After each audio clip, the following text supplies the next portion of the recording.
में मिलती है, एक परिवार के प्रति समर्पण भी मिलता है। और ये सूर्यारोहण आदरणीय श्री अटल बिहारी वाजपेयी जी ने, मुझे याद है, एक शब्द प्रयोग किया था कि रामधारी सिंह दिनकर जी का ये जो है ये सूर्यारोहण दिवस के रूप में मनाया जाए। और मैं ऋत्विक जी से भी यही चाहूंगा कि इसे निरंतर आगे बढ़ाएं, क्योंकि सूर्य की रश्मि कभी समाप्त नहीं होती। सूर्य जो है हमेशा निरंतर, लोग कहते हैं कि सूर्य अस्त होता है, सूर्य कभी अस्त नहीं होते हैं, वो तो परिवर्तन भौगोलिक कारणों से होता है। संस्कृत में कहा गया है कि उदेति सूर्यस्ताम्रो ताम्र वर्ण एवच संपत्तौ च विपत्तौ च महताम रूप एकता। सूर्य जब उदित होते हैं तो लालिमा लिए हुए उदित होते हैं, और जब अस्ताचल की तरफ जाते हैं सांध्य वेला में, तब भी वो लालिमा लिए हुए युक्त रहते हैं। उसी तरह से रश्मि रथी चाहे आज हो या कल हो या भविष्य में हो, युग युगांतर तक जो ये कलम चली है, कलम आज उनकी जय बोल। कलम कभी रुकती नहीं है, कलम किसी के बंधन में नहीं रहती है, कलम किसी के चाटुकारिता नहीं करती है। और जिस दिन कलम चाटुकारिता करने लगे और किसी विशेष रूप से जो है आधुनिक परिवेश के तथा कथित लोगों का गुणगान करने लगे, तो फिर वो कलम कलम नहीं रह जाती है।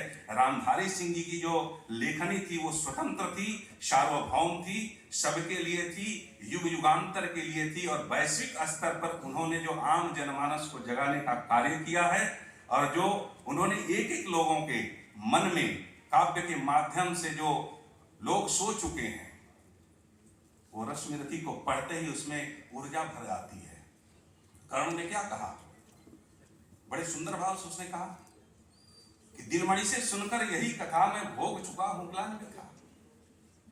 ये मेरे पिता सूर्य, उन्होंने मुझे बताया है जो आज आप मुझे बताने जा रहे हैं, और मित्रता की जो परिभाषा उसने दिया है। लेकिन एक बात कर्ण ने कहा कि हे केशव, इस काव्य के अंदर में मिलता है कि मेरी जन्म कथा गोपन आप नहीं पांडवों से कहिए, जान यदि वो जाएंगे सब संपत्ति मुझे देंगे, मैं भी नहीं रख पाऊंगा, दुर्योधन को दे आऊंगा, वो वंचित रह जाएंगे।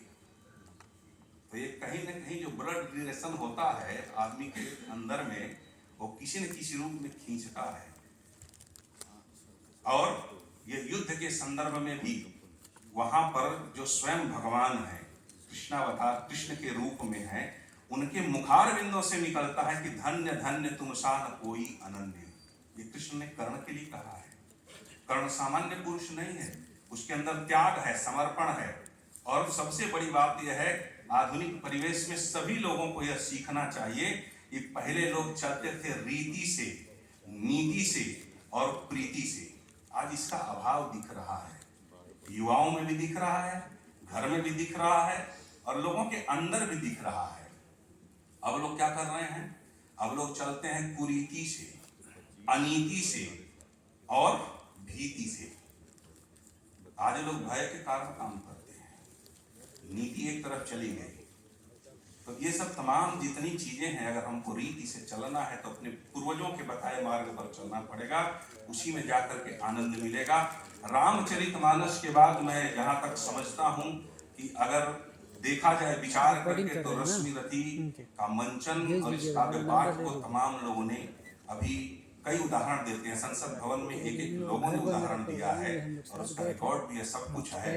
लेकिन ये रामधारी सिंह दिनकर जी का जो काव्य तब सफल होगा जब आने वाली ये युवा और युवती, जो आधुनिक परिवेश के लोग हैं, जो लोग ये भूल चुके हैं कि हमारी भारतीय परंपरा क्या है, हमारी संस्कृति क्या है, हमारा काव्य क्या है, हम कौन हैं, हम सनातनीय लोग हैं। और सनातन की कलम कभी रुकती नहीं है, वो चिरंतन है, नित्य है, शाश्वत है, और शब्द है उसमें से जब कभी भी कुछ निकलता है तो रश्मि के रूप में निकलता है, और सभी को प्रभावित करते हुए निकलता है।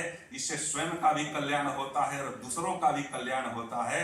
हारे हुए व्यक्ति का जो मन है, अगर उसको जागृत होकर के अपने मंजिल को प्राप्त करना है, तो रश्मिरथी के काव्य का पाठ और मंथन चिंतन करे, तो उसे अवश्य उसके जीवन में पुनः वो ऊर्जा, वो तेज पुंज और रश्मि मिलेगी, और अपने जीवन को साकार कर सकता है।